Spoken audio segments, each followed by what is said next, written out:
조갑제 TV 시청자 여러분 안녕하십니까? 2021년 1월 5일 오후 10시입니다. 밤 10시입니다. 이 문재인 정권이 요사이 중도가 보수와 손을 잡고 이 정권의 등을 돌리는 거대한 변화를 맞이해서 매우 당황하고 있습니다. 그래서 중도표를 어떻게 잡을 것이냐, 머리를 쓴 게 이낙연 민주당 대표가 꺼낸 박근혜, 이명박 두 전직 대통령의 사면 카드였습니다. 사면 카드가 나오자마자 여권 안에서 완전히 분열이 일어났습니다. 이낙연 대표에 대해서 아주 극언을 쏟아붓는 이른바 친문 극성파들이 아주 판을 치고 있는데, 거기서 좀 우스운 거는 이낙연 대표 대신에 추미애 법무장관을 대통령 후보로 추대하자는 이야기까지 나온다고 합니다. 추미애에게선 대통령의 아우라가 보인다. 추미애가 살아온 과정은 감동을 주는 서사다. 서사시란 뜻이죠. 조국 추미애에겐 검찰개혁의 스토리가 있지만 이낙연에겐 그게 없다. 추미애 장군이 칼을 들고 적진으로 돌격했는데 후방에 있던 이낙연은 자기가 왕이 되겠다며 방해를 한다. 이런 멘탈리티를 가진 사람들이 이 문재인 정권의 핵심 지지 세력으로 있습니다. 대충 짐작이 가시겠죠. 이 문재인 정권을 어떻게 개념 규정해야 되느냐 하는데 하나의 참고 자료가 될 건데, 요사이 이런 소동에 대해서 좀 점잖게 글을 쓴 사람이 있습니다. 바로 박근혜 전 대통령의 측근이었고 새누리당의 대표를 지낸 이정현 전 의원입니다. 이정현 전 의원이 페이스북에 간단한 글을 썼는데 이것은 소개할 필요가 있겠다는 생각이 듭니다. 정권만을 위하여 박근혜 대통령을 거듭 희생물 삼는 정치쇼는 자제해야 할 것이다. 극한의 처지에 있는 박근혜 대통령을 두고 벼랑 끝에 몰린 지지율 반전을 위해 정치화하는 것은 극악무도짓이다. 정치 이전에 인간성부터 회복해야 할 것이다. 정권은 선거를 통해 획득하고 연장할 때 정당한 것이다.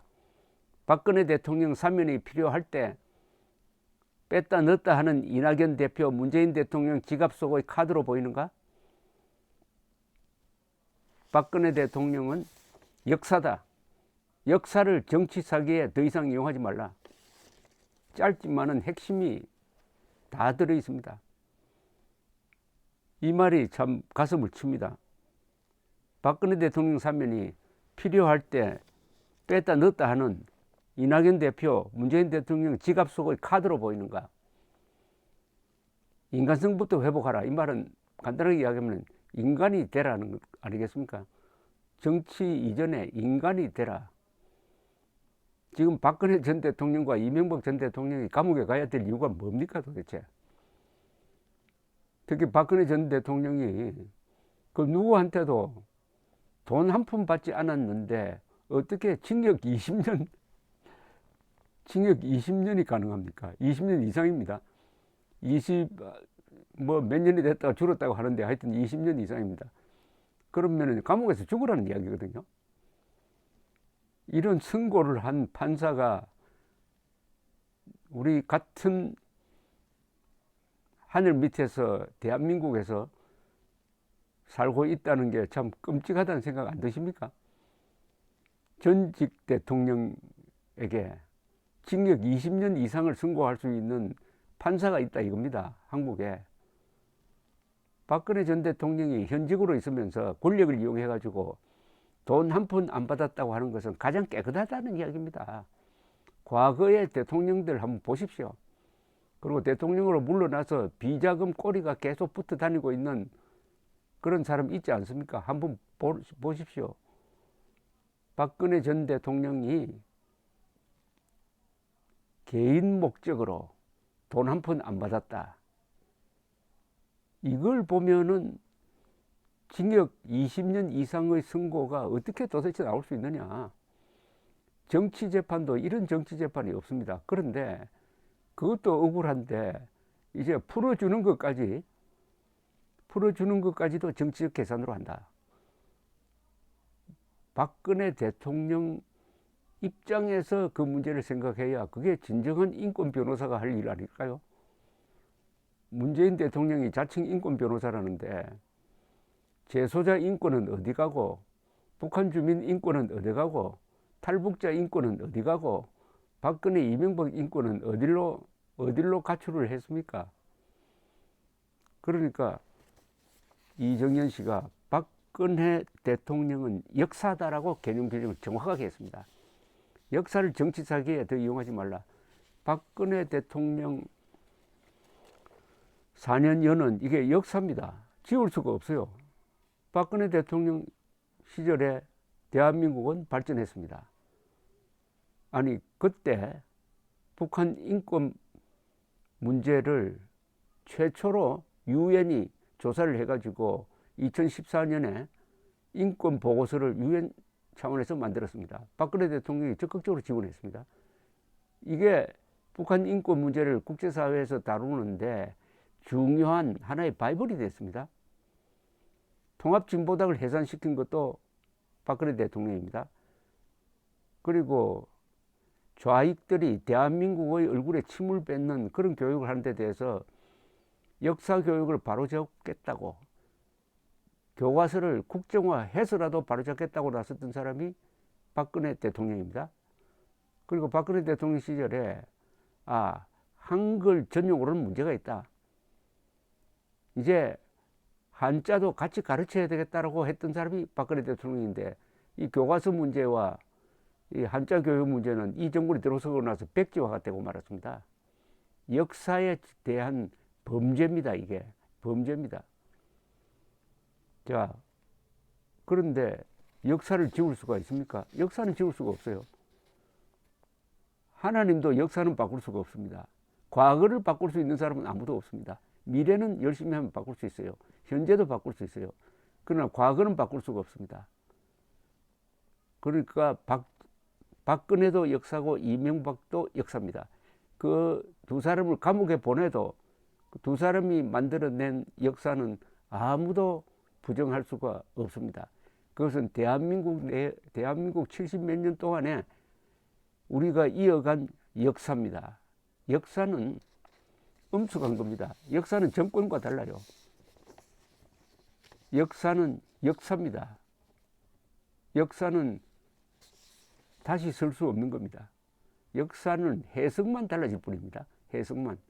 그런데 적폐청산이라고 그래가지고 이명박, 박근혜 두 사람만 감옥에 보내면은 이 두 사람이 만들어낸 역사도 감옥에 보낼 수 있다고 착각하는 자들이 지금 정권을 잡고 있습니다. 거기에 대해서 이정현 씨가 아주 점잖게 한 이야기입니다. 박근혜 대통령은 역사다. 역사를 정치 사기에 더 이상 이용하지 말라. 인간이 되라. 이정현 전 대표의 이 하나의 짧은 시처럼 쓰여진 이 글을 더불어민주당 의원들이 한번 읽고 여기에 답을 한번 했으면 하는 생각이 듭니다. 어떤 답장을 쓸 수 있을까요? 박근혜 이명박 시절에 역사가 후퇴를 했습니까? 박근혜 이명박 시절에 역사는 전진했습니다. 문재인 5년이 역사의 후퇴로 기록될지 역사의 전진으로 기록될지 참고가 될 것 같아서 문재인 대통령이 그동안에 한 연설만 몇 개 소개를 해드리겠습니다. 문재인 대통령은 2017년 유엔 총회 연설에서 6.25 남침 전쟁을 내전이며 국제전이라고 했습니다. 침략 전쟁이라고 하면 딱 끝날 거를. 이거는 소련 등 당시 공산권이 6.25 남침을 덮기 위해서 했던 그 논리 그대로입니다. 왜 내전입니까? 침략 전쟁이지. 문재인 대통령은 2018년 평창 동계올림픽 개막식 전야 리셉션에서 김일성주의자인 신영복을 사상가로 존경한다고 고백했습니다. 문재인 대통령은 2018년 9월 평양에서 자신을 남쪽 대통령이라고 격하시키면서 김정은을 국방위원장이라고 호칭하고 그를 민족의 지도자인 양 축해 세웠습니다.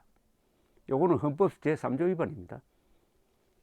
문재인 대통령은 2019년 현충일 추념사에서는 공산주의자이고 6.25 전범 중 한 명인 김원봉을 국군의 뿌리에 속하는 것처럼 연설했습니다. 문재인 대통령은 2020년 4월에 제주도에서 남로당이 주도했던 무장폭동과 제주도민의 피해를 언급하면서 통일을 미리 꿈꾸다가 그들이 고초를 당한 것처럼 연설을 해가지고 남로당의 목표였던 공산 통일을 미화하는 것이 아닌가 의구심을 부른 적이 있습니다. 이 5개 연설만 종합하면은 문재인 대통령은 김일성주의 운동권, 즉 주사파의 영향하에 있든지 자신이 그런 사상을 가진 것이 아닌가 의심할 권리와 의무가 국민에게 있다는 결론에 도달합니다. 이런 이념에서 나온 문재인 대통령의 지난 4년간의 정책, 이 정책을 퇴임하기 전에 바로잡지 않고 물러났을 때 문재인 대통령이 감옥에 가지 않을 수 있는 길이 있을까요? 그래서 박근혜, 이명박 두 대통령부터 풀어줘야 되겠다고 계산한다면은 저는 그런 계산은 좋다고 생각합니다. 그런 계산은. 그러지 않고 이걸 통해서 중도의 마음을 잡아가지고 집권 연장을 꾀하겠다고 하면은 이정현 씨 이야기대로 먼저 인간이 되라 라고 말하고 싶습니다. 감사합니다.